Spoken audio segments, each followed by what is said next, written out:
Anong sabi ng ating mahal na pastor? Anong challenge? Hallelujah! Anong sabi niya? Kapag ikaw ay nanlalamig, hindi ka nagtatapat, Sunday Christian, huwag po kayo masaktan. Ang mahal na pastor po, nagsabi niya, maiiwan sa rapture. Nasa tribulation na tayo, mahal. Pagkatapos ng 3.5, greatest tribulation, mag-start ang pugutan ng ulo. Ang naiwan sa rapture, pabanjing-banjing, hindi nabibigay ng tithes and offering, nag-absent, hindi overnight, Sunday Christian, maiwan sa rapture. Anong challenge sa atin? Kung hindi nyo pa na-try mag-overnight, sa Biyernes, mag-overnight na po kayo. Kung hindi nyo pa na-try tumalo ng Merkules, sa Merkules, tumalo na po kayo. Mga minamahal, ating ipagtrabaho ang ating kaligtasan. Kanya-kanya po tayo ng kaligtasan. Hindi tayo pwedeng sumandik sa nangangaral.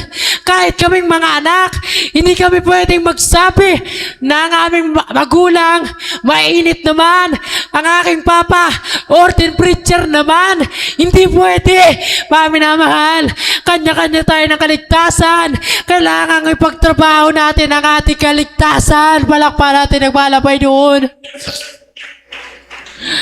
Hindi na pinagtatrabaho ang kanilang kaligtasan. Paano kung dumating na ang malapay ng Jesus? Paano sila? Mga minamahal, kung yung mga nasa pahay-sambahan nga, merong itinakda na maiwan. Hindi ako nagsabi, kundi ang Biblia. Anong sabi ng kanta? May dalawang naglalakad. Ang isa ay nawala at ang isa ay naiwan. Mag-asawa, natutulog. Ang isa ay kukunin at ang isa ay iwan. Ang dalawa ay isa sa bukid. Hindi natin alam kung magtatanim o mag-aani. Ang isa ay ira-rapture. Ang isa ay iwan. Hallelujah. Hallelujah. Palakpakan natin ang malapay noon. Kaya tayo na nandito na sa bahay-sambahan. Hallelujah! Lagi nating isentro ang ating puso't isipan sa ating pinakamamahal na Panginoon. Mahal na Panginoon, sa oras ng pagbabalik, huwag po kaming iwan. Mahal na Panginoon, palakpakan natin ang mahal na Panginoon.